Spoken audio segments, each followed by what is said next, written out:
Hello, welcome to Arcade Cuties. I'm Faye, my pronouns are they, them, and this is the start of a brand new mini-series where we're going to cover The Last of Us TV show. We're going to talk all of the spoilers, so there's your warning ahead of time. And we've got some friends with us, so I'll let them all introduce themselves. I'm Nyreen, my pronouns are they, he.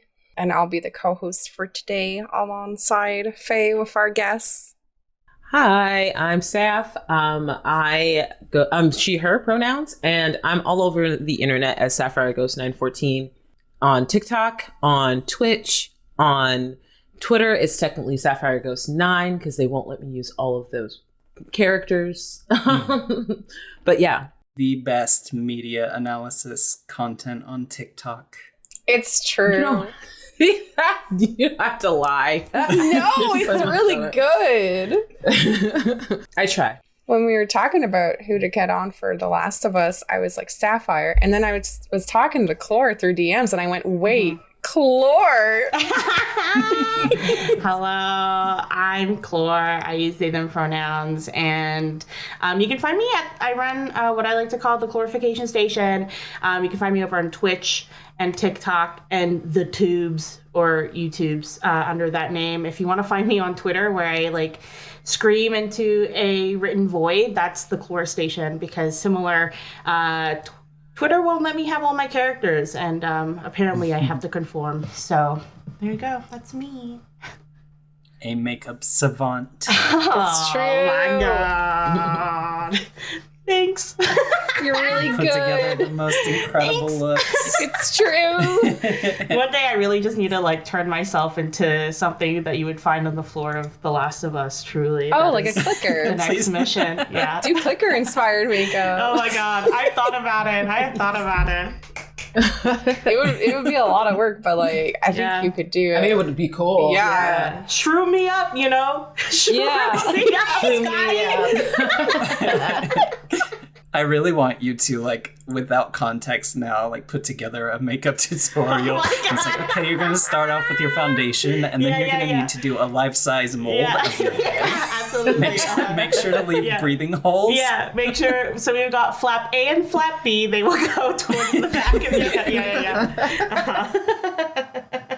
My youngest sibling wanted to make a mold of his head so he could make, oh no, masks and stuff. Hell yeah! And at the time, he was living with my parents, and my mom was like, please don't, because, you don't come out of your room, and we won't know, if you've suffocated,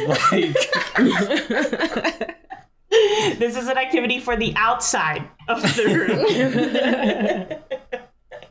did he ever get around to it? I don't think he did. I think he was just okay, I'll just buy masks then. Damn. He's a little horror geek, too. Oh, bless. Love that. But yeah, like I mentioned, we're going to be talking about The Last of Us series running on HBO every Sunday. This first season has 9 episodes. We're going to be covering the first 2 today, and then we'll have an emotional breakdown next time we record while we talk about episode 3. And it'll just be really fun. I have kind of mixed feelings about The Last of Us as a series.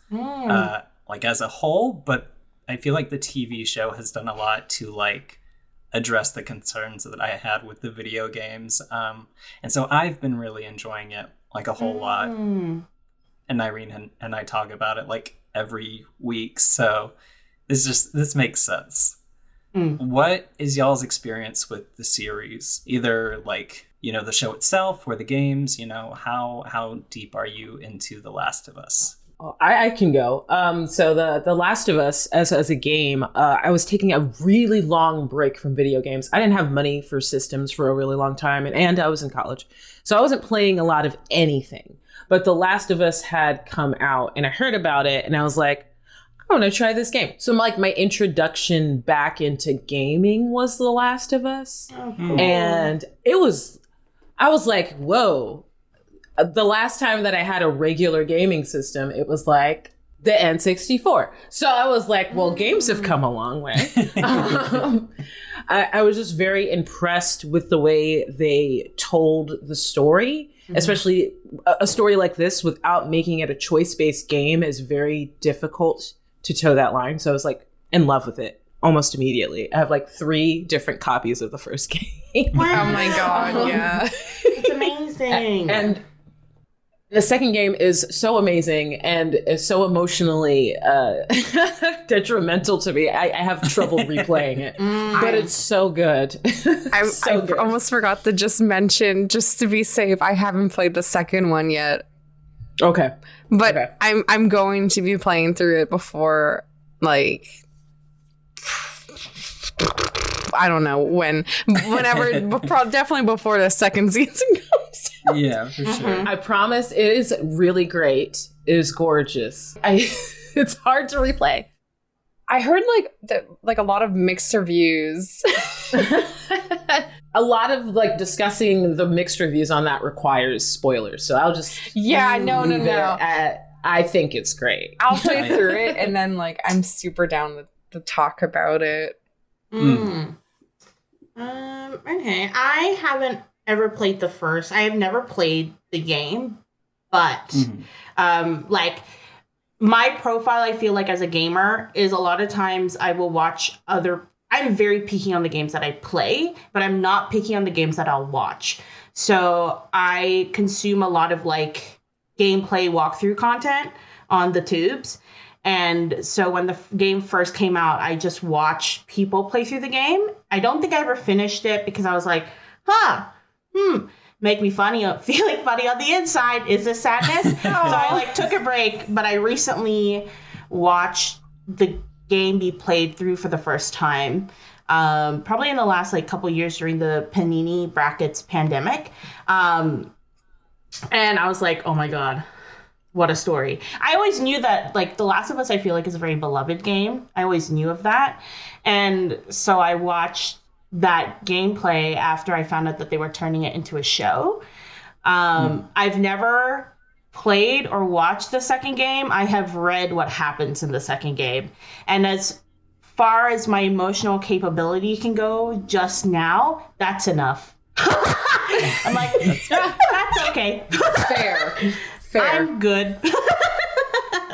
We have talked on this show before about how like consuming video game content through Let's Players is totally cool, especially when it comes to horror games. Cause like some people just can't. Like Cody mentioned that like she can't play any scary games, but she'll watch it and enjoy it for sure. Mm-hmm.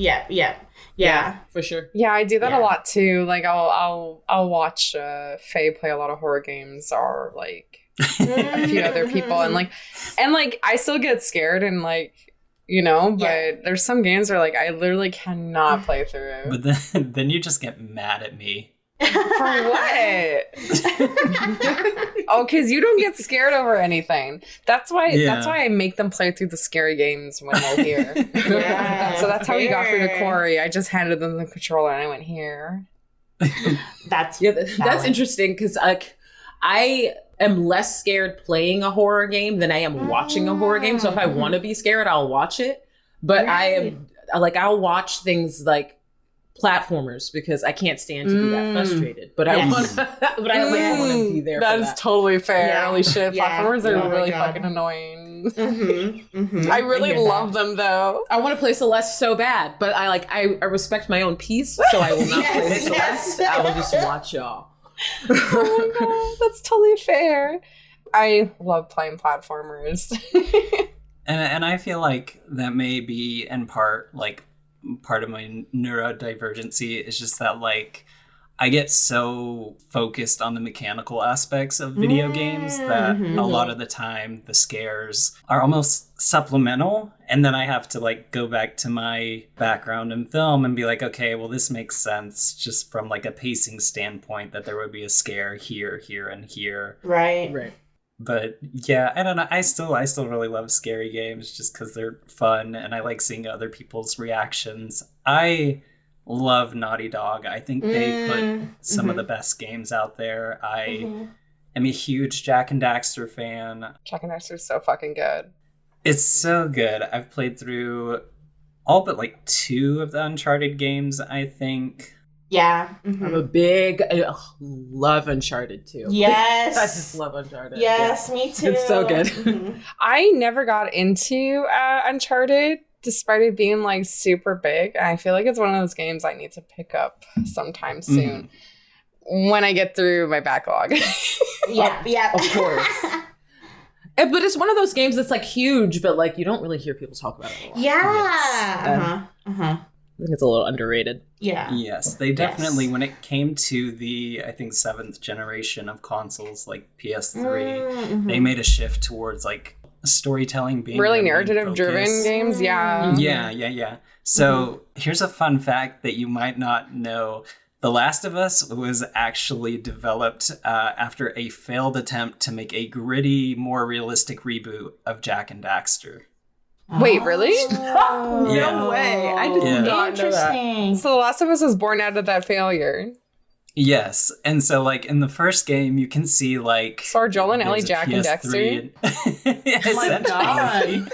Which is which? But they wanted to make a more realistic version, and they'd already been like kind of exploring that darker tone with the last 2 sequels for sure. But yeah, that game was like produced by like a B team from folks who weren't working on Uncharted, and then eventually like, you know, after I don't know, either the first or second game, they like shifted and put more focus into The Last of Us, obviously. But That's so funny. I had no idea. That's wild.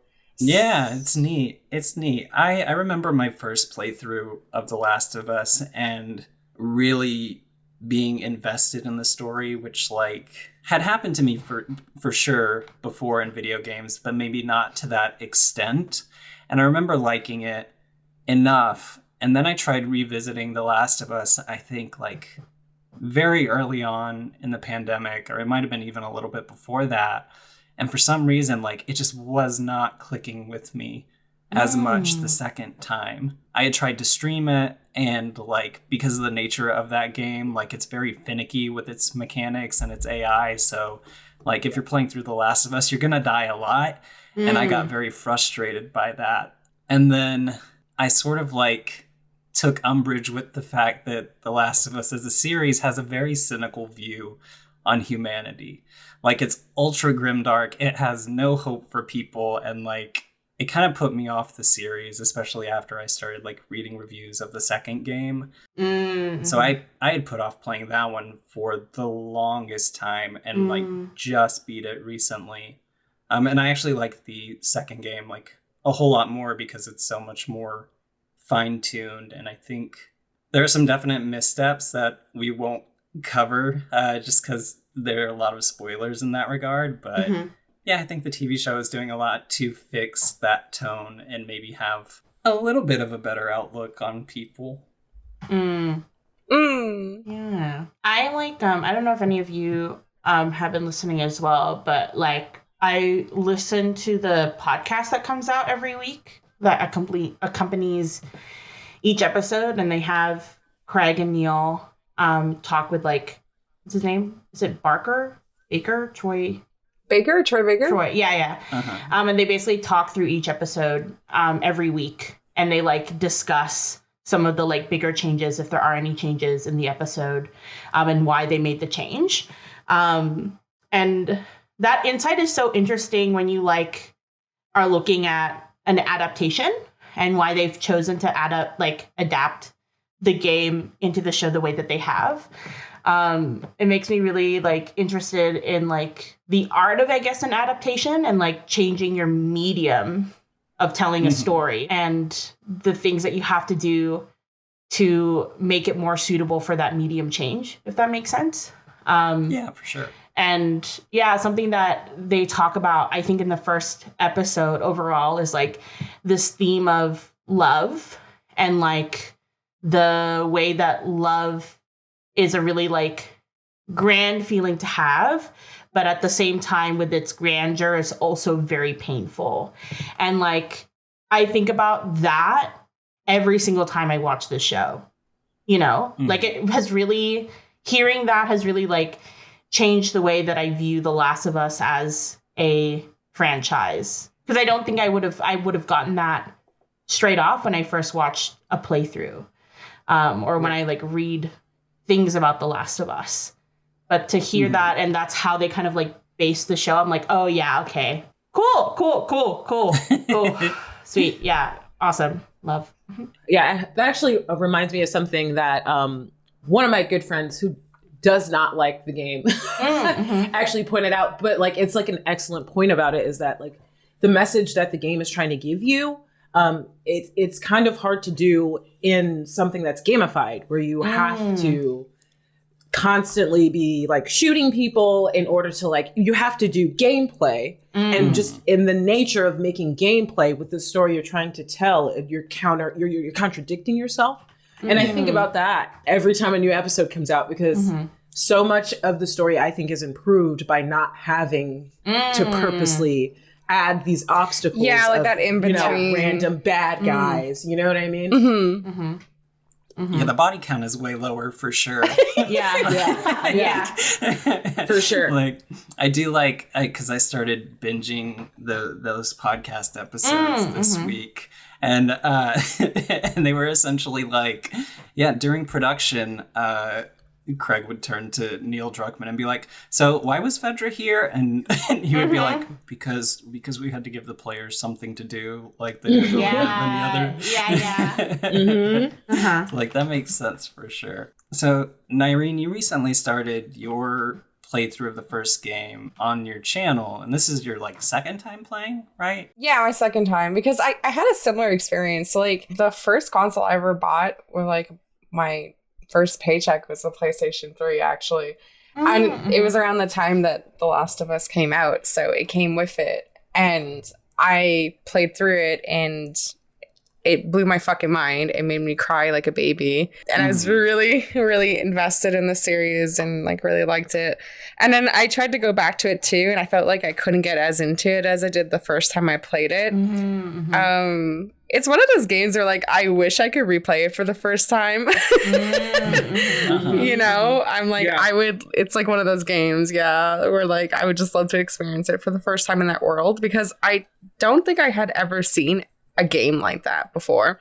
That was just like so fucking emotional and like well written. And obviously it had like its issues and like plot holes, which like now the show has been like fixing a lot of things. Like, you know, off the top of my head, like how Joel knew where Tommy was and like a bunch of shit like that. Because there was like a lot of unexplained, like just convenient, like, yeah, this is what's going to happen next. And they just know to do this, you know, but, and then you're like, oh, okay, I guess. But in the show, it's like, oh, here's all this new information that just kind of like fills it in and makes it like nicer, not so like just kind of slapped there for no reason. But yeah, I started replaying the first game, the remaster on the PlayStation 4 on stream. I've been replaying it, and I've been liking it a lot more than when I tried to go back to it the other time. And it's really interesting to just, because right now in the game I'm where I just met with Bill, just like seeing like the differences leading up to like that point. And then the first and the second episode of the series, and it's so fucking interesting. And this is probably going to be the best video game adaptation to ever fucking exist, because I don't know, I don't know how anyone else is going to top it. Honestly, like the production value, the practical effects are amazing. Casting. I mean, they already had a head start just at what game they chose. Yeah. It was already theatrical halfway there, you know? Like, Bella Ramsey is amazing. Oh my God. As Ellie. Amazing. Yeah. What a good choice. And Pedro Pascal is just so fucking good as Joel. Like, it's ridiculous. Like, even like other characters that only show up for an episode or two are... Like, the casting is so good. When Maria showed up and it was Rutina Wesley, I was like, excuse me? Like, is that Reba from True Blood? And she also played, I forget her name, but like she was also called the Golden Lady in Hannibal. And I was like, holy shit. Like, I was so excited to see her. And she was like amazing as Maria, but like everybody is just so fucking good. Yeah. Well, yeah. I fully went into this show thinking like it would be just fine. Yeah. Because video game adaptations, even the They could ones be that kind I of like love, cheesy or like- campy or Yeah. For sure. and sometimes in the good way and sometimes in the not so great way. I'm not gonna lie though, I saw HBO and I was like, oh, this is about to kill it. HBO doesn't play. Yeah, it's true. It's good. No, you're true. right. Yeah. It feels very like, I don't know if this makes sense at all, but I feel like as an adaptation, it feels like they very much respected, like, yeah, you can like feel the respect for the original, like for the game itself in its adaptation. You know what I mean? Like you can tell that there's a lot of care that gets put, like that was put into taking like the game to the show. And that's something I really appreciate. And I think like what really makes it for me anyway, as an adaptation is like it feels weird to say that as a viewer, I don't know, but like the care and respect feels like tactile when you watch the show. You know, like especially when I think of like other Naughty Dog adaptations, like fucking Uncharted with Tom Holland. I was like, what is it? Mark Wahlberg or whatever? Mark Wahlberg. Oh my whatever. God. I mean, I haven't played the game, but I saw Mark Wahlberg and I went, I'm just not going to watch that. No, I anyways. didn't Like, watch Yeah, there was no need. Also, the whole thing with the game is that it's exciting because you get to be the action star. So why are we going back to just making it an action like that? The whole point is those exist already, and we're just okay, fine. God. Money, I get it. Yeah. Fucking hate crime Mark Wahlberg just slogging his way through this movie. Like, As one of my favorite Jesus. characters in the series too. Like, I know. like literally anyone else could have been casted in that role. Literally anyone else. Like I don't. Literally anyone. Yeah. Pedro Pascal seems to be finding time. Yeah. Like, Yeah. he's right there. Oscar Isaac would have been fucking good for that. I will say it is kind of funny watching your playthrough, Nyreen, because like The Last of Us, when it came out, like groundbreaking in terms of visuals. Yes. Oh yeah. The remaster for PS4 still looks really good. Yeah. But I'm like coming off of playing the second game on my PS5 and even the remake of the original game. I was sitting there watching your stream and I was like, these guys look a little cartoony. Like I don't remember. They're still like a little uncanny. I wish I could get my hands on the PlayStation 5 because I saw the graphic upgrade for the part 1 and I was like, what the fuck? Like they completely like reworked that game from like the ground up, like with textures and everything. And like they still look like a little uncanny. It's like they can never get the eyes right and whatever, but it looks so good. But yeah, even the first time it came out, like on the PlayStation 3, like the original, if like going back to that, like it's still like really fucking good. Like I've seen a bit for the second one, like some trailers and stuff like that, and it's way better. It's way better. Yeah. It's so good. Yeah. That's why I've debated since I got my PS5 whether or not I want to play that remaster or that remake because they have, like you said, they've retooled everything. I think they added some stuff too. I don't know content-wise, but like there's some details in like the background like that they added for like characters and stuff, like to add more like personality and whatnot. See, that's why I would get it. That's it right there. I feel like it might address like some of the more frustrating gameplay elements of the first game that I had, because like that first game is also very repetitive. Like I just start punching every time I go in a room with runners. I'm just punching. I'm just gonna put it I found like a comparison of all the 3 versions, or the PS3, PS4, PS5. Yeah. Yeah. Like look at Ellie's face. Like I feel like she looks so there's something about the like older version of her face that makes her look very like Cartoony. Like I think the shape of her eyes makes her look very like young and naive. You know what I mean? Whereas like that remaster does not look like that. Remastered the remake. Yeah, they even changed like the colors of like her, like everything. I think also they like leaned in harder into making Ellie look more like her voice actress a little bit, because she definitely looks way more like her in 2 than she does in. So it looks like that's also what helped with the detailing here, is that they're trying to. They have a face that they're definitely trying to make it look like. For sure. Not after all these years, they were like, okay, we have to admit that it does look like Elliot Page. Like, we can't do this anymore. You cannot deny it. No. So.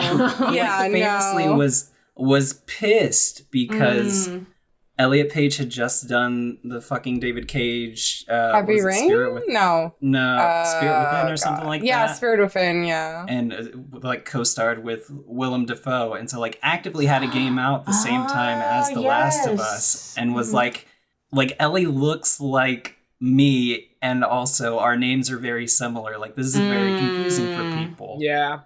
And Naughty Dog had to be like, no, like, we promise it's not you. Yeah, because then they even like went back and changed Ellie's face a little bit before the first release because of those like that anger. Because like Ellie's face didn't look like that when it first came out. I mean, I'm not gonna lie. Let's be real here. At that time, Elliot was like really known for playing this like tiny badass kind of character. I mean, like, y'all. We know that's the way the interpretation. For sure. Like, it's like you were casting a movie and Elliot's face just popped into your little heads, and then you're like, listen, you know what I mean? Here, this is like, I think from the original poster. Like, that's Elliot Page's face. Whoa, that's the original one? Yeah. Oh, yes! Yes! Yeah. Like, that's the one not I even remember. That's literally Elliot's face. That's the one I remember. That is literally his face. Oh my! Because I remember when I first started consuming The Last of Us content when it first came out. I like Googled it because I was like, oh my god, I know this face. Like, I know this face. You know, this feels like. I think I literally thought Elliot Page was in this game. Yes, me too. So when I looked it up and I saw it, I was like, huh? That is not how you spell. Like, I'm just trying to like verify it, but this is a Reddit thread from 10 years ago showing like a gif of the comparison of it going back and forth. Damn.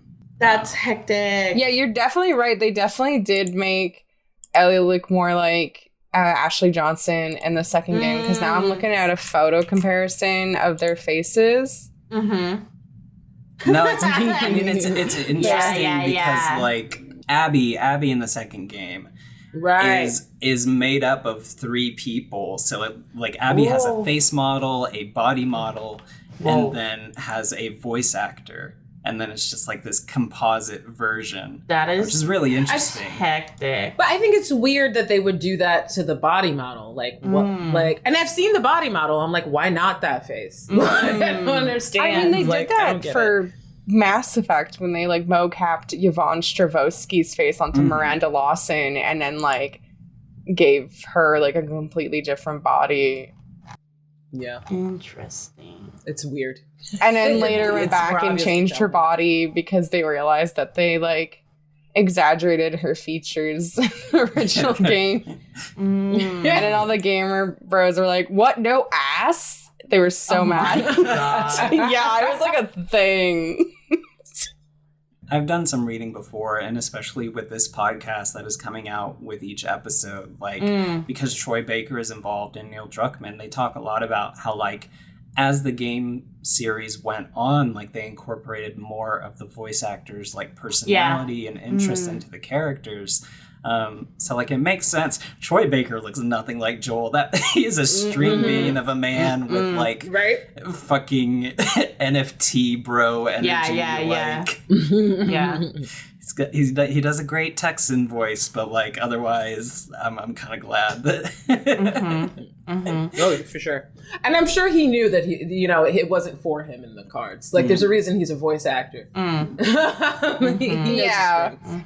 really glad he didn't get cast in that role. Like, I don't know, he kind of doesn't look like Joel either. Like, I don't think it. I don't know. I'm like, eh. There's an energy that he's not. Yeah. Like, he did a great job in the game, but like honestly, I think actually he would be a good Tommy. if they went with, You know like, what? Yeah. White Joel. I think he would be a good Tommy.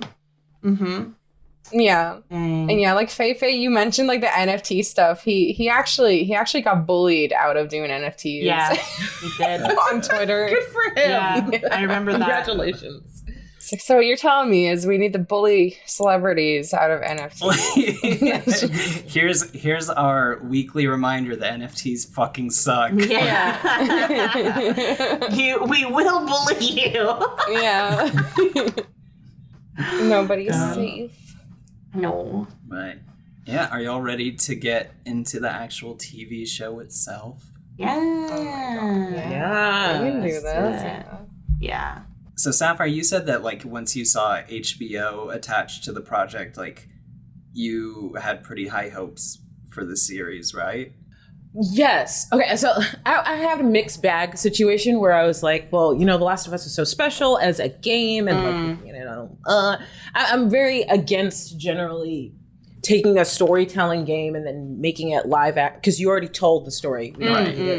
And you know, and it's like we live in a world where you can like watch shit on YouTube all over the place. So if you don't play games, you don't have access to it, you can still see. Yeah. You know what I mean? So I'm just like, let's not.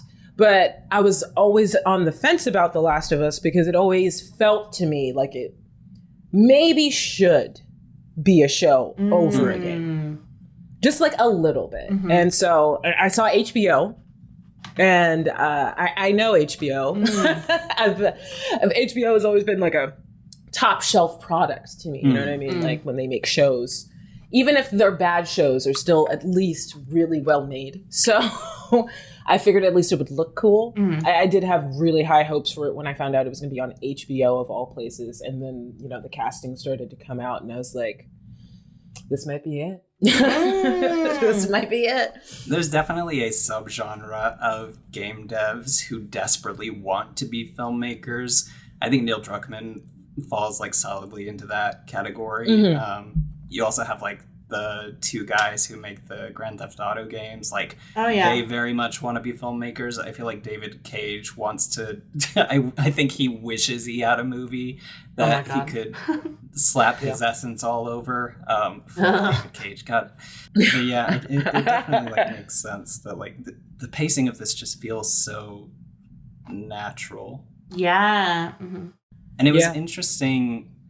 We might be doing this kind of backwards. Like the reaction to the first episode in particular, I think was very interesting because like I think it was like kind of divisive, or like more divisive than people thought it would be, because within that first hour of the video game, like it's very similar, like almost shot for shot in some scenes. And so I saw a lot of debate online about like, you know, whether or not that is a good thing, like, or whether or not this series is going to be just like a, you know, just action focused thing.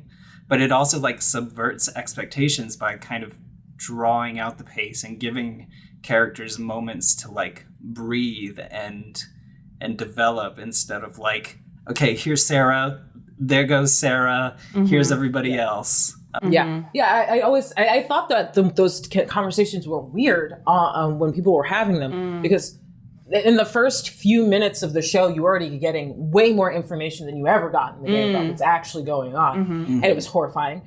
And then after that, you get to see Sarah's whole day. And my partner had to like kind of remind me of this, because I don't live in a world anymore where I don't know how The Last of Us starts. So for people who have no idea, they think that Sarah is going to be somebody way more important. Yeah. Well, she is important, but like she is not. You don't expect what's going to happen to her. Yeah. Right. With the way they start that show, so I think it's very weird that conversation even happened, considering that you saw Sarah's whole day, the whole conversation with their neighbor. Like, I don't know. There was just a lot of character moments right at the beginning that we would have never gotten in that. Yeah. I was super happy that they expanded on her character, and even though I knew what was coming and it was going to rip my heart out and stomp on it, I really liked like just seeing her at school and like her little relationship with the neighbors and like more interactions between her, Tommy, and Joel, and it was just really nice. And then it just me. Yeah. Like, oh yeah. The whole time I was like, oh gosh, let me get my heart ready for breaking. I always like say, like, in order to get to Ellie, you have to get through Sarah. And like that has always been like the block for me. I'm like, okay, I turn around now. I'll see you all later. I can't do that again. That is devastating. I will say, I loved the cold open of the show. I think that like was something I wasn't expecting at all at the beginning of the first episode, where they like do that interview sort of thing, because 60s talk show. Yeah, because it literally reminded me of that interview that Fauci did ages ago, where he talked about one thing that he was really afraid of happening, because obviously this is like, we're in 2023, right? We're 3 years deep into a viral pandemic. So obviously, like, you're going to get feelings evoked from that by watching the show about a fungal pandemic. Mm-hmm. So it reminded me of this interview that Fauci did, where he talks about something that he's really scared of happening is a viral pandemic. Like, that would be something that would really be devastating to society as a whole. So watching that cold open just made me think of that interview. And I was like, oh my God, this is fucked. And I think like something that the podcast had mentioned was that, because like I was like, oh wow, but this is so interesting that they would release this during this time, right? And they talked about how they were like, yeah, we were like aware that, you know, we're filming this during COVID, and this isn't like, you know, us trying to like play on that. It was like, we wanted to let you know that there's COVID and then there's worse, and this is the worst. And I was like, cool, great. Thanks. It is kind of bizarre. Like, I also have a background in being very into like science journalism and medicine. And so it is like kind of bizarre when you read articles from like, you know, 2 or 3 years prior to 2019. That's like, we're really due for a pandemic. Like, it should be happening any day now. Like, people are aware that like this is a possibility. And just like the lack of knowledge or acceptance of that by the general public is both very frustrating and like super scary. Yeah, when I was watching the interview at the start of the episode, I was like, this is very realistic. Like, I can see this happening. Because, you know, like, the crowd's also like, ha, ha, ha, and, like, laughing. And even the interviewer is not really taking it seriously. And then he's like, no, actually, we'd be totally fucked because this would happen. And then the interviewer's like, anyways, here's the break. Like, really uncomfortable, you know? The whole like, audience is just, like, dead silent. Yeah, like, the dead silence was so unnerving. Like, you know, them being faced with like that knowledge and that very serious possibility, you know, it felt very real. And that's actually what I really loved about it is because, you know, I love horror and, you know, I love the jump scares and the dark rooms and the scary stuff, but I like the implications sometimes. Yes. You're in a brightly lit room and you just say the scariest thing you could and like that whole open was just like, okay, I'm horrified. Yeah, like that's fucking scary. Yeah, like I just loved it. I was like, oh, this is gonna be great. We're doing good. It is so weirdly grounding, that cold open. You know what I mean? Like because it's not exactly our reality, but it like mimics our reality of living through a pandemic, even if it's different, like a different type. But I think it like really grounds the horror. Like, I try and think about how I would react to this show if we weren't in COVID right now. You know, like, I feel like it like amplifies the horror for me because I'm like, holy shit. Like, this is how we're acting in this scenario. I cannot imagine if this were to really happen. Oh my God. How much more fucked this would be for us. We're fucked. Like, absolutely true. like it's over. Yeah. So, like, pre-COVID me would not respond to the scene nearly the same way. Like, oh, that's a cool concept, and you move on. Yeah.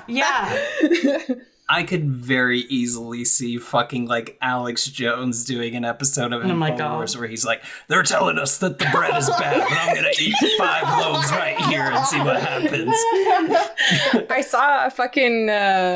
I saw a TikTok of someone like basically doing that, which was basically like they were playing 2 roles, and one was the person going, "Oh, I actually heard flour is really bad right now. Like you might want to avoid it." And they're like, "Oh, I did my own research." And then the next one's like, "Wow, you're not letting me into the restaurant unless I test negative. What is this? I thought this was a free country." And like, and then the other one's like, "Oh, well, I don't see what's wrong with me going to the family event. I got bit, but like, according to the charts, it's like 24 hours, and like who knows if it's actually going to happen? Like like who really wants to believe them? It's like oh my fucking god, oh my god, please. I feel so bad for the sourdough girlies during my courses. Stop doing bestie. Put the tutorial down. Return the bread basket. You don't need it. Oh my god. I don't know if this will make you feel better or worse, but technically cordyceps, which are the fungus that causes the apocalypse in this universe, right? Cordyceps are actually a genus of fungi. So there are 600 species that fall under that name. So like we haven't been taken over by them yet, but most of those 600 species are parasitic and take control of bugs. So like, Yeah. Yeah. It's also a medicine. Yeah, I know it is. Yeah, I know it is. I know. I was about to say that. I saw a TikTok that was talking about how like it's one of those fungi that are already used in some protein drinks and shit like that. And I'm just like, oh boy. So it could just be like a specific species or strain. Yeah, it might be like a specific thing. I'd had to, don't take my word for it. It was a TikTok and I didn't Google it yet. So I'm just regurgitating what I saw online. Okay. No, but yeah, cordyceps are fucking scary. Yeah. And there is some truth to like a vaccine being produced is not impossible, but very difficult just because antifungals themselves are like very hard to produce given the nature of like fungi and how their own immune systems work. Viruses are not living beings, but fungi are, and they adapt just as much. So it's like very tough to come up with medicines for different types of fungi. Well, I hope I'm not around when that happens. And if I am, I guess I'm becoming a mushroom person. Yeah. Yeah. Flip A to the back, flip B to the right, mushroom core. Yeah. I'm going to be real. I don't want to live through that. No. So Yeah, I don't. give me the bread. I don't. Okay. Give me the bread. They go to so much more links in this TV show to be like, oh no, these infected are fully aware, like underneath the infection. God. Like that's hinted at in the game, but in the show they're like, no, these are like living people who just can't control what themselves. they're doing. Yeah, like they're self-aware, kind of like the 28 days later zombies infected folks. 28 days later does that too, where like they're completely they're completely self-aware, like, but they can't control themselves. They just go into fit of rages. Also, I think that's what makes the infected and The Last of Us so scary, is that they're so angry and fast. And like that shit's creepier than like The Walking Dead zombies, where they're kind of slow. There's a lot of them, so they're still kind of scary and like kind of like surround you easily. But there's something terrifying, especially that one zombie that spots Joel when he's carrying Sarah through the bar, and he's just crashing into shit and like screaming, and I'm like, no. Absolutely no way. Still not in control of itself, or like constantly running at 100%. Like, I am not a runner. I am not a track star. I am done. I have asthma. It's not happening. No. I go upstairs and I'm winded. Like, no. Good luck. I think it's interesting that, like, given the nature of the shows, there have been a lot of comparisons made between The Last of Us and The Walking Dead. And, like, I've watched a fair bit of Walking Dead, and it's never quite clicked with me. I think because even within the context of that show, there are some elements that are like soap opera-y. There's a level of like character interaction that just like even after the apocalypse still kind of feels like forced, you know? Yeah, honestly, The Walking Dead suffers from a lot of dry conversations and lack of on-screen chemistry between most characters. And like the dialogue is like really poorly written. I was rewatching it recently. Also, it's fucking racist as hell. It's so bad. Like, it's super misogynistic. Like, I watched it when it first came out, and then like, I don't know what, 6 months ago, I was like, oh, I'm going to rewatch them. And I rewatched it up to like the 5th season or whatever happened, like the first episode of Regan in it. And I don't know if anyone here's planning to watch it, but I watched that and I went, you know what? I'm okay. And I just stopped watching it. No, you're right. It was a lot. You're absolutely right. I visited while y'all were like just getting into the series, I think. And like, one of the first few episodes that introduces Daryl, oh no, he was fully a white supremacist. He had a Confederate flag on his bike. He had a Confederate flag on his bike. You know what? That's fine. I'm fine because that makes sense. They're in Georgia. I live in Georgia. Daryl's exist. What makes me mad is that we're supposed to feel like, what? You want me sad about anything that happens to him now? Because it's not going to work. No, not at all. I'm sorry. I'm just not going to feel sad. I'm over here throwing nail polish. There's so much going on in that show. And the TV show, The Last of Us. Yeah, The Last of Us. Yeah. I honestly think I love Pedro Pascal's performance of Joel more than the video game. Yeah. There's just something so... I fully believe that that TV show Joel is like neurodivergent for like for sure. For sure. Yes, 100%. I love when Ellie's like, Joel, say everything's okay. Everything's great. I'm like, and then like the other scene was like, Joel, say congrats. Awkward silence. Congrats. Love. Killing me. I agree with that 100%.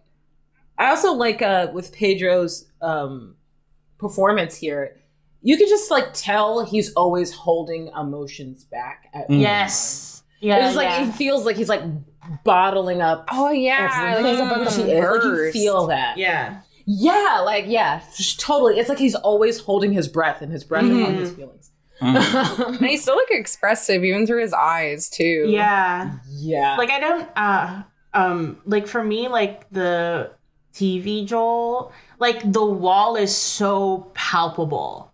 Does that make sense? Like post, like after what happens with Sarah, like you can just tell that there's a wall there, whereas like in the game, because you're playing from his POV, and I don't really remember the game too much anymore, but like I think like because you're looking at him from outside in versus like from his perspective, like the wall is there. Like there's no like you know what I mean? Like you can tell, like you could feel that bursting because you see that wall. I see that with the way that Pedro plays Joel in the series. And like there's just something about that like adds like the grittiness to Joel that I don't think I got the same from the game, at least from watching the game, because that's just my experience with the game. So I don't know if that feels different when you play. No, for sure. Like video game Joel feels more jaded than anything, I would say. Like it's just kind of worn down by the world. Like there's that anger that the TV show touches on for sure. But like for the most part, I think video game Joel is just kind of tired. Like I don't think he has much hope for anything because he's seen so much shitty stuff. And TV show Joel, like he's very angry, but he is more like scared, I feel like. Truly. Yeah. And like his violent outbursts are, you know, just reactions to his fear more than anything else. Yeah. Yeah, and they definitely signify that like every time he does get violent on the show. I think the first two big times, it literally mirrors the situation of what happened to Sarah. Yeah. So like, Yep. so like the time where he's like, when he beats that guy up at the end of the first episode, it's like literally mirroring that Sarah situation. And then the time when they get into that town later on, and it's just him and Ellie in the car, it literally feels like that same situation again. Yeah. Like you could see like palpably like, oh my gosh, not again. Right. On his He's face. like actually dealing with that trauma and anxiety, and It's wearing him down. it's compelling to watch. And it's like it does the thing where it handles it so well, because there have been a number of like, you know, fucking war movies where they try to show that stuff and it just doesn't land, like because it's like they want to evoke a feeling of pity from the audience, and that's not what happens here. Like that can obviously, you know, in war movies be chalked up to military propaganda, but like Joel, there's just like when you see his fear and when you see his trauma, like it feels real. Yeah. Yeah. I know that this series was filmed primarily in I think in Alberta. Yeah. In different parts of Canada. But there is always a part of me in that first hour of the video game and to an extent like this first episode where I'm like, oh yeah, these are just good old Texan boys. Yeah. Like they're right outside of Austin. That's like, you know, maybe 3.5 hours for me. And so when they mention like specific roads or, you know, highways, I'm like, I kind of know where that is. Like it's so good. And this episode, the first episode, I feel like is mostly referential with the content by necessity. Like that's the other thing that kind of didn't make sense to me with those arguments. Yeah, it's just kind of setting up the story too. So I don't understand why people were upset with it, because like, what are you expecting from a first episode? Yeah. Like they introduced all the characters in the best way they could without it being overwhelming. Like, and the pacing was really good for it too. Like the introduction of them and the time skip. There's a lot. Yeah. Like, so I'm watching The Last of Us with my dad, and he has, and it took me a couple weeks. But I was like, old man, for once in your life, just listen to me. We should watch the show. Because like for me, I want to watch it because it's an adaptation of content that I enjoyed.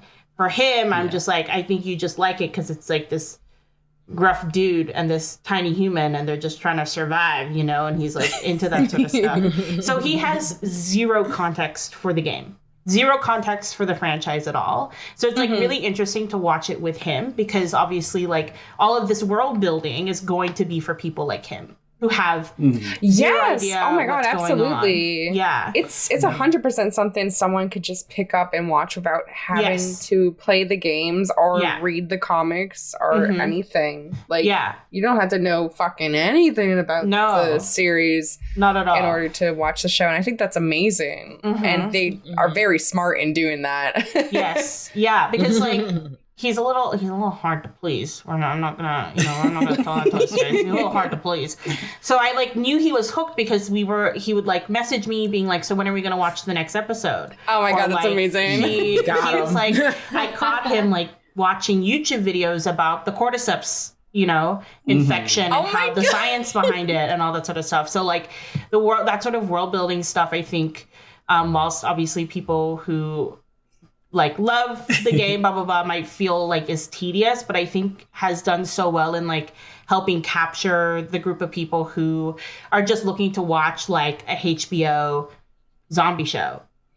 Yeah, that's for sure the experience in my household as well, because my housemates are not #gamers. They don't know The Last of Us. And so when we watch it together, their reactions are so interesting. And like they'll occasionally turn to me and be like, what's gonna happen? And it's like, I don't know, like I can't say. But then also just seeing their reactions of like, okay, this is a situation that they believe fully could happen. And so they're like talking about, okay, so we need to start getting food that doesn't expire. Yeah. And do we need a gun in the house? Oh my god. Oh my god.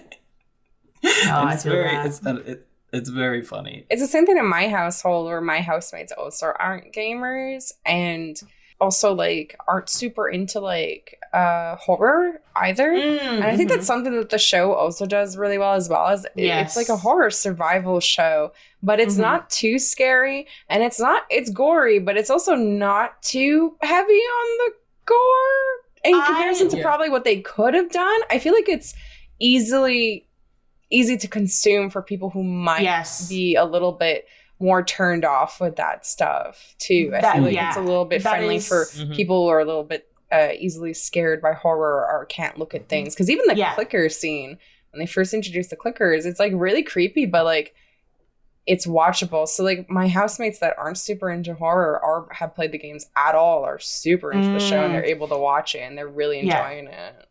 Yeah, that is me. Like, I can't do horror. I'm too anxious of a person to, like, consume horror for, like, just my tiny little hummingbird heart just couldn't do it. And I totally get that from the show. I think it just builds, like, there's, like, tension, but there isn't, like, as much gore as I thought there would be from what I would expect from the show, which is very appreciated. My heart is just stalled from other things and not by gore, which is nice for once. And it's... It's smart the way they use the infected and the clickers because, like, there for a bit, there was like a 2 or 3 episode stretch where the number of infected are like single digit. Yes. Like you hardly ever see them. And then when you are forced to confront the infected, when you see those practical effects, like, and the way that they maintain the tension throughout those scenes, like... It has more of an effect. Like, it is scary, yes, but also, like, you can't look away from it because there's so much happening on a visual level and, like, an audio level that is just, like, captivating. Yeah, also just, like, the acting is so fucking good. Like, their body language and their facial expressions. So good. Like... That's just a fucking masterpiece. I hope Amazon's ready to step it up with God of War. Oh my god. Yeah. Oh, Lord. I still hope it's animated. I'm sure they can do a live action. I would watch both, but either way, it better be Christopher Judge. I will accept no less. Right? It has to be Christopher Judge. Papa. Yeah. Was The Last of Us the beginning of the sad dad genre? No. Sad Dad goes to Mandalorian. It's been there for a while. Yeah. It's pretty integral because I know you had like BioShock and yes. Yeah. I mean, Batman is the real original. That's that's fair. If you want That's to be very real fair. here. Would Dracula be considered a sad dad? No, he's a fuckboy. Dracula. Yeah, I was gonna say it's got to be a father-daughter kind of thing. You know what I mean? It's got to be a parental vibe, and Dracula doesn't always do it. Yeah, exactly. There you go, Grogu and the Mandalorian, Ellie and Joel. And then, like, you got Kratos and, oh my god, I forget his son's name. Atreus. He's kind of an angry dad. He's like an angry, sad dad. Yeah. Oh, yeah. Well, I mean, that's how he shows any emotion. Yeah. Including happiness. Just rage. So, I think it's really interesting that, like, plot-wise, we haven't talked a whole lot about the first episode. And I don't know if that's because like so much of it is ground setting and also like very one for one with the video game. The main takeaways from the first episode are that there are infected and we meet our future protagonists or the folks that we're going to be hanging out with for these first 2 episodes. So Joel, Ellie, and Tess. I mean, like, I feel like a big thing for episode 1 for me, like, was one, I love that Marlene is Marlene. I was very happy about that. That was incredible. Mwah, mwah. Kisses for Neil, kisses for Craig, only on the cheeks, only cheek kisses. Yeah, Merle Dandridge as Marlene is incredible. I love that Marlene gets to be like kind of funny in this too. Like that part where where she like turns to her friend and is like, "You're missing an ear. What the fuck are you gonna do?" yeah. God, it's so true. It's so good. And also, like, the mentioning of Riley in episode 1. I was like, it feels so nice that, like, I guess if you don't know, Riley is a character that you really get to know a lot better in a DLC that is kind of like the prequel to the first game. But yeah, like, it's nice that they're weaving in these storylines together in the show. How do y'all feel about how they changed how the infection spreads? Like spores versus only saliva, or spores versus saliva / there's also the flower like the flower theory. Yeah. I mean, I get it, because one of the showrunners worked on Chernobyl, and they were like, it was like really hard to have the mask on to like emote emotions, and I was like, what are you talking about? Chernobyl had me sobbing every episode. Stop. So I just like, I don't know. I do miss the spores. I do miss that as a concept, and I think a lot of like wild moments happen with just Ellie having a broken gas mask, or like not having to. I don't know. I think it makes more sense as far as like how fast everything happens, even with like the flower situation. They even point out at the time, Atkins is huge. And I remember Atkins. Yeah. It was massive. So I do think it wouldn't spread as quickly, especially at that time in America. But I mean, I don't know. I trust them. They've done well so far. It's my one thing as far as like game to show that I kind of miss. Yeah, that was like something, because I was like telling my dad when we were first watching, like he was like, so how does this like spread? And I said, in game it's like by spores, right? And I remember him being like, well, then how does that work? Because they're just walking around with like nothing on their face. So like, how does that work in real life? And I'm like, old man, please, I don't know. Do I look like Neil to you? No. So I was, I think it's interesting. This is actually like a conversation that I had with my brother, because I don't remember if he ever played the game, but he's been watching the show as well, and he is like really interested in like film and stuff. And the cold open of season 2, where they're like in Jakarta, him and I got into a conversation, because he was like, I'm just so curious why they based it in Jakarta after all the like discourse around like the racism around like COVID being from China. I was wondering why they didn't place it anywhere else. And I was like, I do not know, young child. I don't know either why they put it in that. And like the justification that Craig and Neil had was that their research showed that Jakarta like produces a lot of like is the biggest, I think, exporter of like flour and like wheat and stuff. So that's how they justified that decision. But ever since that conversation, I'm like, yeah, that's really interesting. That's a little off topic. No. I didn't even think about that. That's like a really that is solid point. I don't think that's off topic. I'm glad you brought that up, because I don't know, like spores, I think I was also waiting for them too. I was like, surely someone's gonna like pew, pew, like somewhere, you know? Right. There's a little bit of here and a little there. And I like add so much to like the gameplay too, of like, ooh, we gotta have to, you know, dodge and like weave all the little like bits in the air. Especially when they arrive at the museum and you like see the stuff on the floor. And I'm like, babes, turn around. You're gonna have to turn around. And he's like, it's dry. And I'm like, I guess. Okay. Like, I've got seasonal allergies. I can't. If it is spores, like I can't. No. Like, if there's too much cedar, I'm like down for the count. Like, we can't do this.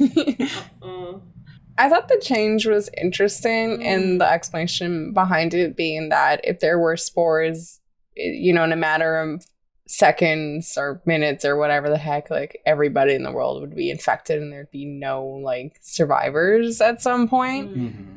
Like, I understand that. Yeah. I also thought, and I don't recall it being a thing in the games, at least in the first one. I don't know if it's like added in the second game, but I thought the addition of there being like this growth that's connected to all of them, like some hive mind, is fucking terrifying. Like the fact that like you can just step on it or something could drop on it or you like anything, and like it just alerts a horde of these super like angry, violent, like hungry, infected people. Like that's fucking scary. Yes. That's so scary. That for sure is a new inclusion, and I think was their way to kind of buff the cordyceps after they nerf it with their spores. That comes into play later with the bloater. If he can't toss his spore pods, like they've made him basically indestructible. Oh yeah, the big boy. In one of the podcast episodes, Craig Mazin was like, yeah, we're never going to see anybody kill a bloater because, like, no. Yeah. Oh my god. But yeah, the mycelium is a new addition, and it's so fascinating because, like, there are places in the world where, like, these fungi can stretch, like, thousands of miles. Like, and they can send signals to each other when you step on them and when you're above them. Thanks, Hannibal. The only reason why I know that is because there's an episode of Hannibal where like one of the serial killers is burying his victims and growing mushrooms on them because the type of mushrooms he uses like reach out to you when you walk by. That's the only reason why I know that. It's also really interesting because like fungus itself is kind of hard to get rid of, even when you're talking about like basic mold, right? Like you have to have a ton of, not even just necessarily antiseptic, but like you have to have like stuff that will kill cells in order to get rid of fungus or mold, right? Mycelium, the way it is structured molecularly, it is one of the like strongest materials on Earth. Like they use mycelium to produce like fake leather, and they do so much. Oh, I didn't even know. I think it just adds to the fact that like, no, this thing is like sticking around because even where it is dried up, like it's not dying underneath.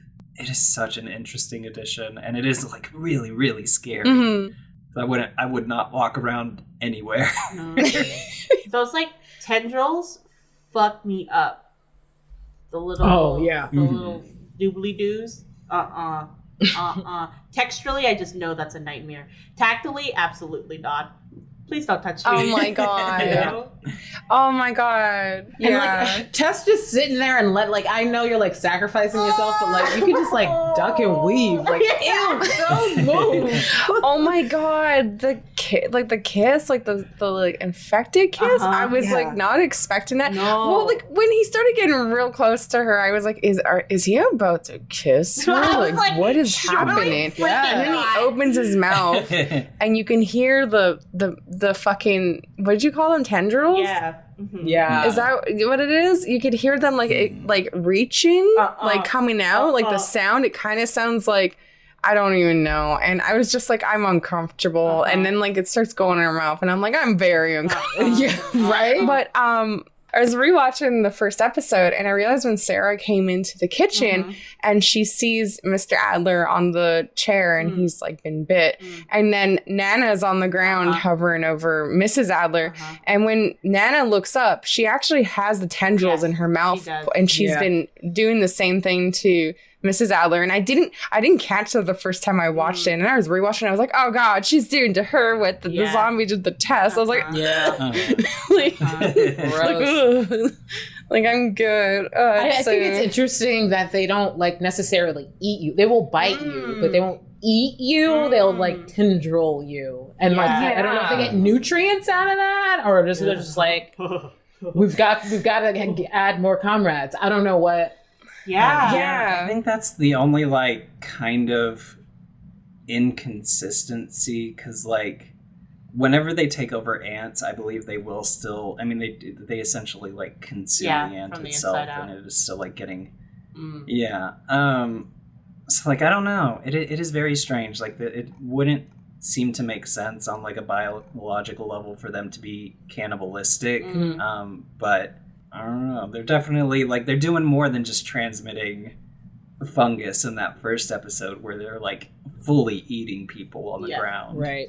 So it's interesting. There's an idea in The Walking Dead where they can essentially like starve out the zombies, right? And so like I don't know if conceptually that would happen here, because we do see like that giant pile of zombies like crawling towards nothing, like and once the infected do stay still, like they just mold into the walls and stuff. Right. So I don't know. I think that's just part of it where they're kind of hoping you'll be like, I'll suspend my disbelief for this. Yeah. Maybe they're just like, this is their form of violence. They're not like eating because they're like hungry. They're just, this is what they decided to do to be violent in this moment. Because for the most part, they don't do that, especially after that first episode. And now that I'm thinking about it in the game, they don't often do that either. They'll just like whack at you. And you're like, you know? Yeah. It's like the like that last bit with Tess when she like gets yuck, make a yucky kiss. Like, yeah, it's so, I think that's why it's so jarring, is because like it's so violent in that way, because it's so invasive what happens to her, you know? Like, Yeah. and in my head I'm like, oh my god. I don't know, for some reason it just like really hit me as someone who's, I don't know, that sort of violation. Like I just think about like being seen as a woman in spaces, and I like weirdly related to that on that, like that sort of violation. I was like, yuck. Like that was like my reaction initially seeing that, was like mega yuck. Yeah, and like extra, that's why it bothered me too, because I was like, why is this zombie getting super close to her? And then like just like her body language and everything like that. And I was like, I feel like that didn't have to happen. Like, like I feel like that could not have happened. Yeah, it was weird. It was like really no one has ever been taken over like that before. So I thought the whole thing was strange. Yeah. And it's like, do the zombies communicate, the infected communicate with each other? And like, are they aware that she had already been bit? So like, is that why that infected approached her like so calmly and like chose not to bite her, like, and chose to do the next step of infection, which is to like put like mushrooms. I don't know. I think that was the explanation they gave in their podcast, is like, yes, it can fully sense that Tess is quickly losing control. Like her flicking the match is her last like stand, or the lighter is the last bit of control she has over her hand, because everything else is like fungus at that point. Because we do see the sign at the QZ that is like, okay, if you were bitten in this part of the body, like this is roughly how long it takes to get infected. And she's bitten like pretty close to her head and neck, because she gets bitten on the chest, right? Shoulder. It's like between her neck and shoulder. Yeah. So it would have gotten to her like pretty quickly, just based off of that like graphic. And so I think they're just playing with that fear that they that we talked about like, you know, they are fully conscious under there. But it does like speak to, because they are both straight men, like they probably did not take that into consideration. Yeah. Because I guess that's, I guess like seeing that just made me reflect on my own experiences. I actually get what you're saying like completely, because like it also bothered me like in a whole other way. Yeah, I think like if I like think about it, and I bring my dad up because I'm just comparing like where our positionality, I suppose, like where we sit. Like he probably would have been like, ugh. weird. And I'm like, that is, you know what I mean? Like, and for me, I'm like, that is actually like vile. Like if that was Joel, would they have that happen to him the same way? That's what I'm saying. Like I haven't Exactly. seen it happen yet, and that I was gonna say that too. Like I'm wondering, like, will that happen to like a character that's like mask, like a man? Like, is that gonna happen to like another character? Like, or is it just gonna happen? Because so far, it's like right now, it's happened to 2 women in the series. Like it happened to Mrs. Owler and then Tess, and I haven't seen it happen to a man yet. And the factory worker. Yeah. Oh, In the right. beginning. Right, Yeah. right. The little tendrils in her. God. Yeah. That was hectic. No, it's definitely reminding me of the book Men, Women, and Chainsaws, which is a study of the horror genre in relation to gender and Final Girls in particular. And there's like extensive parts where she goes in depth about like the idea of, this is a gross word, I'm sorry, penetration and like how Loss of that comes into autonomy. play. Yeah, in horror, when you're talking about like, you know, when it happens to a man, it is emasculating versus a femme character. It is just more violence against women. So like for sure, those are like super valid conversations. And it is weird. It is weird that like we have only ever seen that from femme characters in this series so far. Yeah, it's weird. It's so odd. Like, also when they like go into that building and like, who was it? Tess like flips something and all these I call them grenades fall out and no one picks any of them up. I'm like, okay, then we'll leave them on the floor, I suppose. Those are the most video game ass looking grenades too. I was like, are you going to pick those up? You need those later. Clearly. They gave you so many. They're definitely going to need those. Literally. And hello? Press X? Joel is constantly getting rid of weapons, and it's like, like he drops the wrench in the first episode, and then like he's constantly getting rid of his guns because he's like, oh, we won't find ammunition for it, or like it's likely to get jammed or whatever. But it's like, you could still use it before this. Right, exactly. Or like you are not like, you know, looking for shards of glass for shivs. Yeah, absolutely not. Sir. You telling me you got a pocket full of glass? How long? I'm gonna go my pocket full of glass. Like Ellie's got a backpack. Fill it up. Come on. Oh my. He has a backpack too. Yeah. Where's all the They loot and both- spoon? Huh? Yeah, I want to see Joel get down on his like squatting position and his arms kind of out, elbows out, and him just his hands forward, just grabbing things. Yeah. Like, where is my? Come on. I would also like to see Joel get out.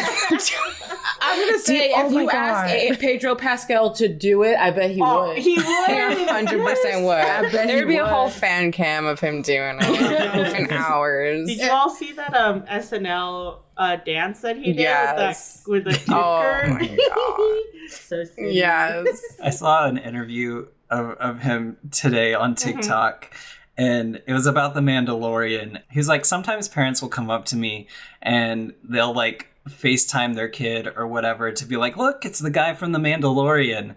And they're like, can you do the voice? And he's like, I can't because it's like kind of a bedroom voice and it feels weird because I don't have the helmet on. Like, Yeah. He knows what he's doing. God. He has to. Oh my God. It's so Oh my funny. God. Actually, just something I thought about today was like, do y'all think that they're gonna try to cram in some like kind of like random love interest for him? Because I don't know if he gets like a kind of love interest in the second game or not. Like, do you think they're gonna try and like shoehorn something else in there?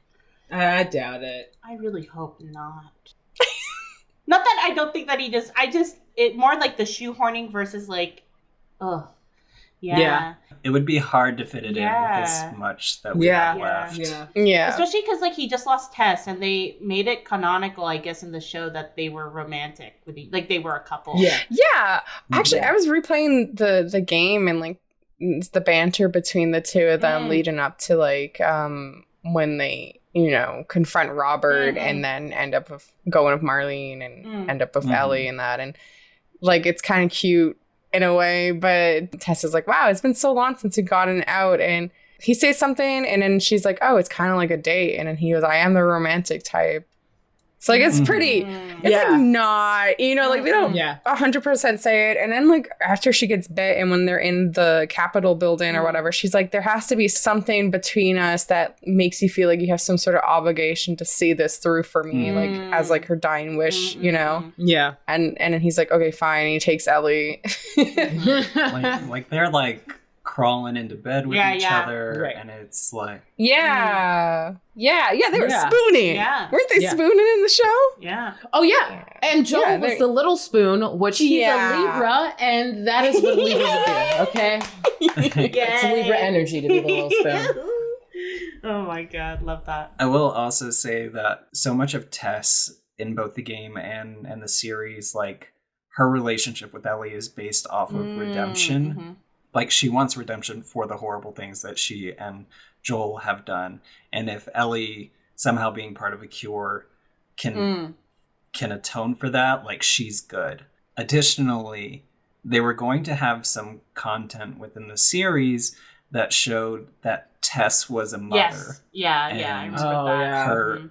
Her husband and her son got infected, and they said that Tess killed her husband, but she couldn't kill her kid. And so they had like, I don't know, I think they filmed it. I can't remember that specifically, but they had talked about like, she just left him in a basement. And so like, you would have just heard him banging against the door as infected. And so like, they have both lost children and there's a sort of like soothing trauma bonding aspect to their relationship. Yeah, for sure. Like definitely in their relationship.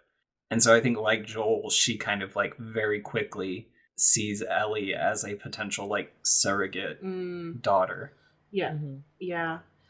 I think they said that was going to be like a cold open, and like they were talking about how like in the universe there's just a child clicker somewhere locked in a basement, and I was like, cool.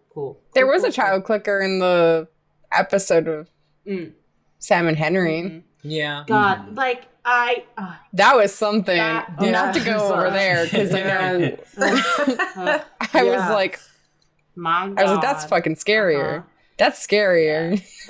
You can fit into smaller spaces.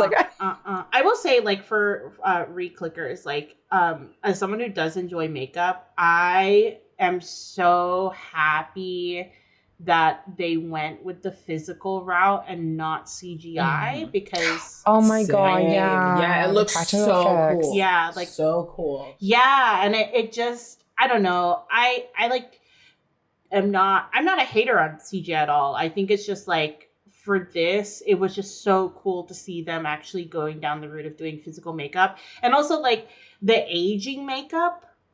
And I think we see it more in episode 3. But the way they've been able to age, like Joel and Tess, is like it's so good. It is so good. And subtle and startling. Yes. Like I literally, like you'll go from one scene to the next and you're like, whoa, how did they do that? Yeah. And it is props to that makeup team because that is unreal work. And I think it's phenomenal. Yeah, I think it just makes it again like feel more grounded in the universe, you know, that they went physical and not fully CGI. I enjoy that a lot. They talk about in the behind the scenes that the effects team largely came from the set of Chernobyl as well with Craig Mazin because they had experience doing like the effects of radiation on people. Yeah, I was really happy to see that it was practical effects instead of CGI too. Because just like you, I don't hate CGI. It's just sometimes it can, sometimes the lighting's weird or there's just something off, and then it's kind of distracting and takes away from like moments. So when I saw the clickers and I like was reading about it being like complete practical effects, and they're so fucking good. Like the movement as well. I'm like, ugh. Oh my god. That's I think cool. they got people who had played the games to portray the clickers. Stun. I don't know if all of them were, but they got folks that had played the games involved in the process. The ones who are moving like that, for sure. Yeah. That's what. Have any of y'all seen the Silent Hill movies? No. Yes. I love them. Yes. They're a little controversial in whether or not they're good, but one of my favorite aspects about the monsters of that movie is that a lot of them were played by like dancers and like movement artists that they just like slapped a ton of monster effects that like rendered them, they couldn't see. It just completely blocked their vision, and they were like, all right, just kind of move and groove around out there. And it's like, it's so weird. It's like uncanny, and it just like is beautiful, but also it's very amazing. disturbing. Yes, and, it's like, super disturbing. I think that's one of my it's, like, favorite same things in vibes Silent here. Hill. Yeah, they did a really good job with the practical effects in those movies and like the movement of them. It's creepy. The second movie is not as good. The second episode also has a lot of content that is similar to the game, like in terms of composition and pacing. Aside from like getting to know the characters better as they are like conversing, or on Joel's part, like refusing to talk. Yeah. There's not a whole lot to like discuss about its contents, because like we said, like, a lot of the conflict in the video games was born out of necessity. Yeah. Like, okay, we have to give the players something to do, so it's not just like a walking sim. Not that I love walking sims, but and so like there was a reason why they remove Fedra from this episode, because in the games that's how Tess dies, as she is fighting Fedra. I love devastated cityscapes.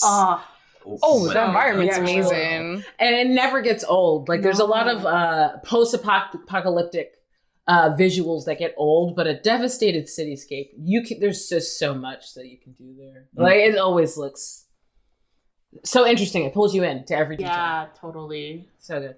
And because of the inherent nature of the cordyceps, like nature reclaiming stuff is also very much my shit. Yeah. And so it's like, good. Thank you.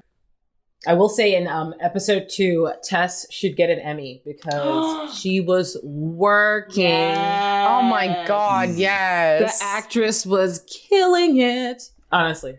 Anna Torv is perfect casting. Yeah. Again, another example of really good fucking casting. Like, And they said that a lot of her stuff was done on like the first take. What? Like, are you serious? I believe it. Yeah, I believe it. They said that behind the scenes she was like very nervous because like, her character is not on set for very long.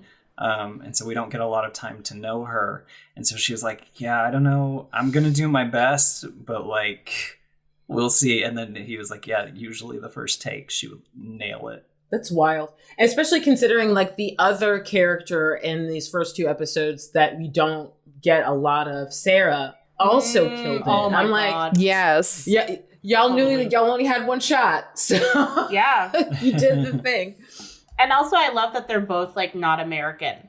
Just like, because like you have to like take into consideration like the accent work. Like Anna Torv is Australian.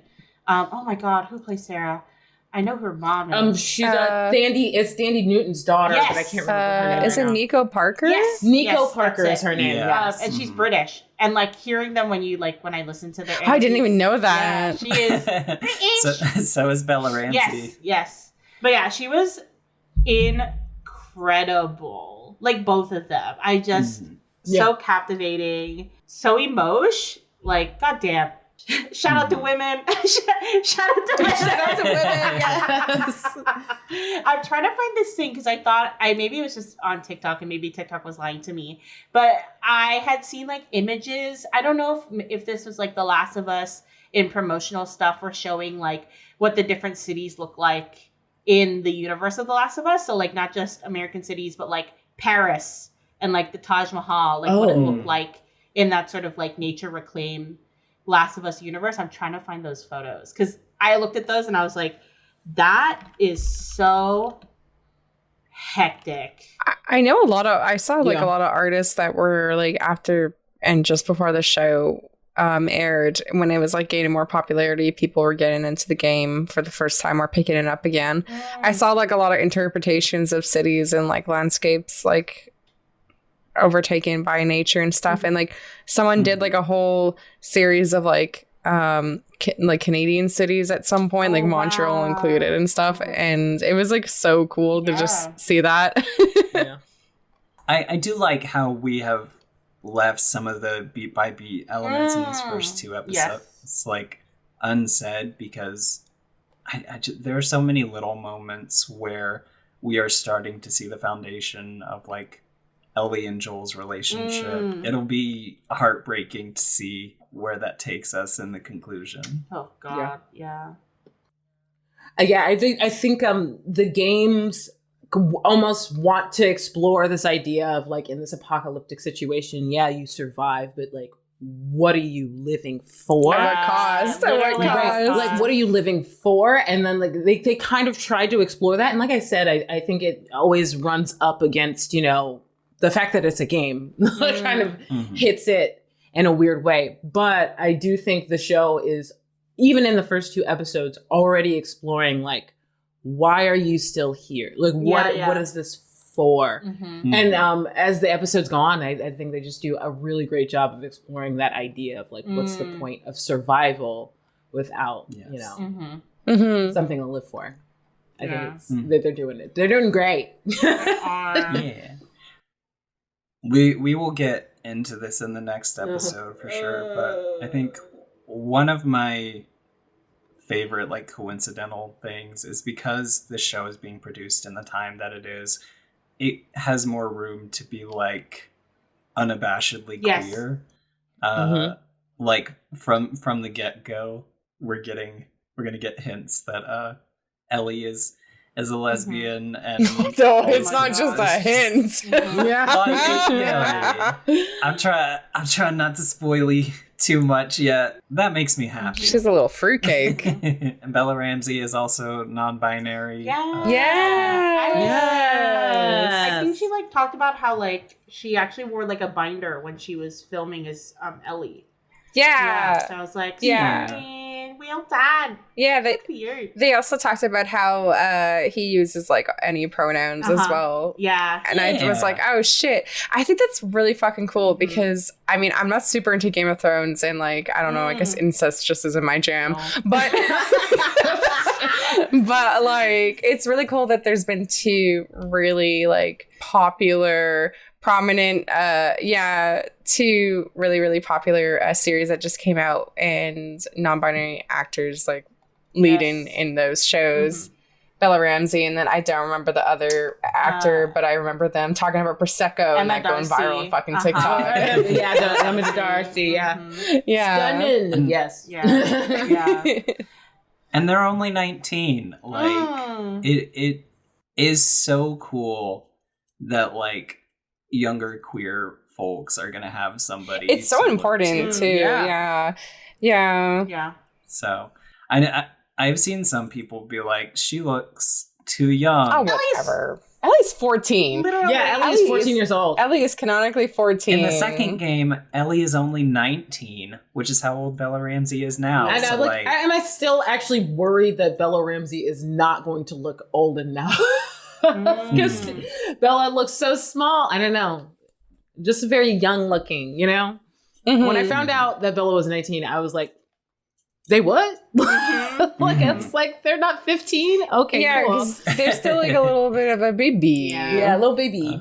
Maybe I'm just old now. I just realized that. Maybe I'm just old and I don't recognize ages. Yeah. I mean, to be fair, like oftentimes, like even here, like older people are playing a lot younger characters. So I feel like sometimes it like warps what we think like our reality. Yeah, that's true. That is true. Mm-hmm. Yeah, because they will cast like 25-year-olds to play like 18-year-olds. Shout out Euphoria! My housemates were laughing because they were like, Pedro Pascal is not a believable 56. It's like, y'all, that's only 10 years older than he actually is. Like, it's not that much of a stretch. Right. I was like, wait till he's 56. He's not gonna look that much different. So yeah, it just makes me happy that this show like has the space to be queer where the games could not. Yeah. Be. Yeah, totally. Yeah. And how behind the cast the cast and crew are with that, like they will defend it to the ends of the earth, and that's rad. Yeah, totally. Yeah, I will say I think they were walking on that bridge just before they see that like group of infected on the ground and like the sun is like going over them. Like I think Tess like asks like Ellie like, oh, like, so what were you doing before? Like where, like, you know, how did the fireflies get you? And she like lies. She's like, oh yeah, I went to like that big mall. And Tess is like, the one you're not meant to go to? And she's like, yeah. She's like, were you with anyone?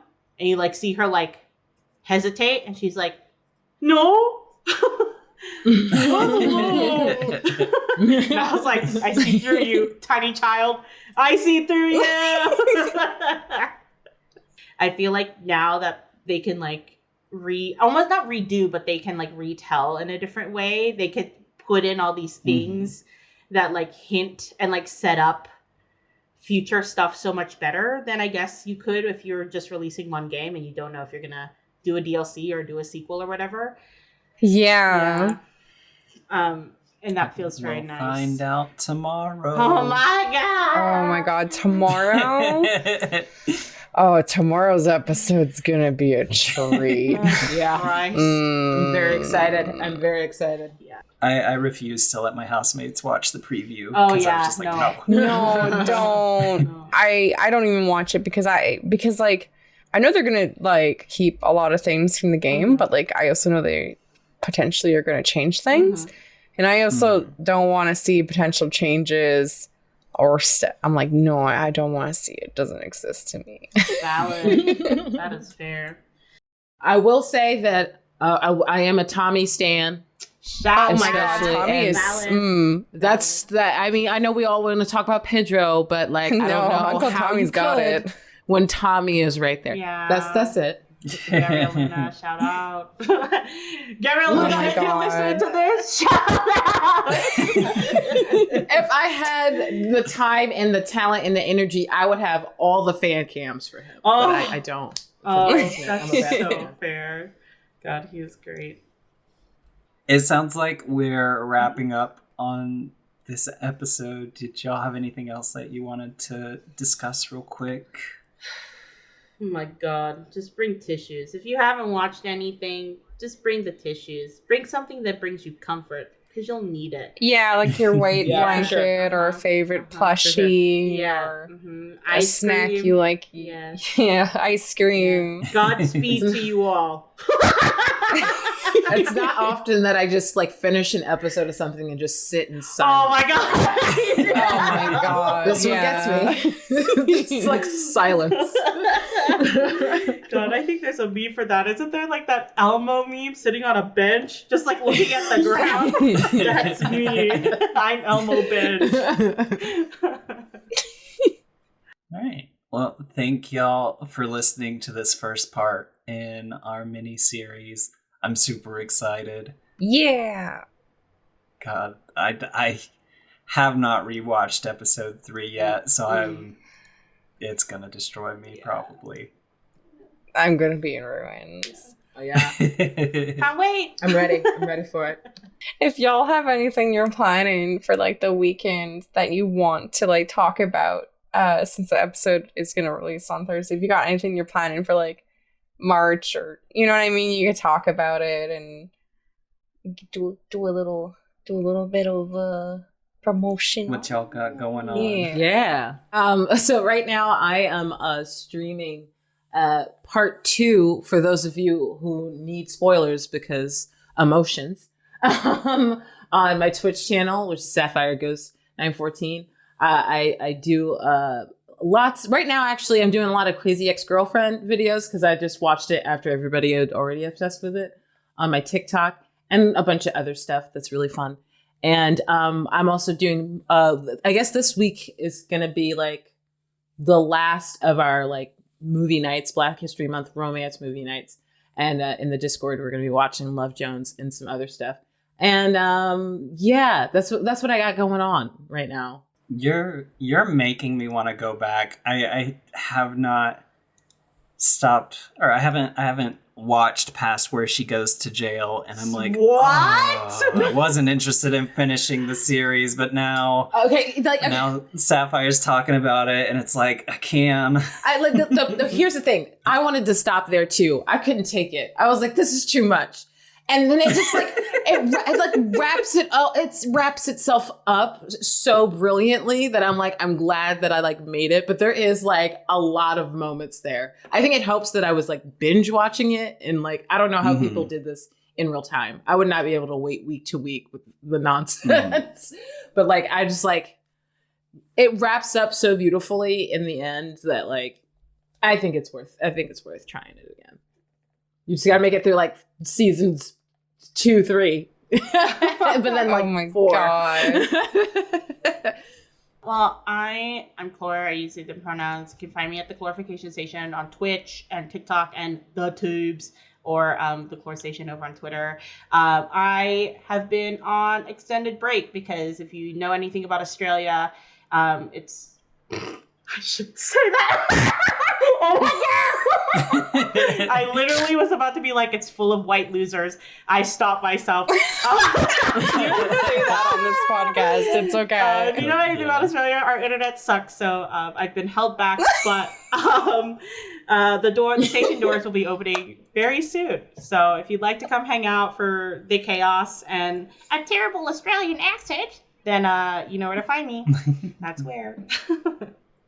Hi, I'm Nyreen. My pronouns are they, them. I am kind of streaming, kind of not streaming right now. I kind of just stream whenever I want. You can find me on Twitch and Twitter at Nyreen _. Is it underscore? It's underscore, Yeah. right? I always think it's underscore. And I'm Ny in Nims on TikTok and Instagram. I'm not really on socials right now, and I'm currently playing through The Last of Us. And I might stream I don't know, sometime when this comes out. Maybe. Who knows? If I feel like it. It really depends. And I have something coming up in March, but I can't talk about it right now until it's announced. So we'll just have to keep an eye on stuff. I'm Faye. My pronouns are they, them. Recently I've been streaming a whole lot of Final Fantasy XIV because I love my little cat girl. She's so good. But I will probably start playing the Dead Space remake very soon on stream. Dead Space was like one of the first games that I streamed on Twitch, so it'll be nice like going back to the series. I won't be scared. It's fine. I don't know. The remake is it's so scary. I had a bit where it was like, man, I have nothing to play right now, and now it's like fucking there's a new Kirby game coming out, and there's the Metroid Prime remaster, and Resident Evil 4 is coming out, and I still haven't played Crisis Core or the last 2 Fire Emblems, and now I'm overwhelmed. There's too much to play. Thanks for listening. Yeah. Thanks for listening. I don't think we have to do our normal improv catchphrase like we normally do. Clore, where are you getting these from? I think Clore should do the improv catchphrase. That's so funny. Why is Alpha so funny? Promotional material for the new episode, for this episode coming out. Sorry. Oh my God. There's no more funny photos. Bella Ramsey's gonna be in the new Chicken Run movie. What? As who? Which? As who? Bella Ramsey. Exactly.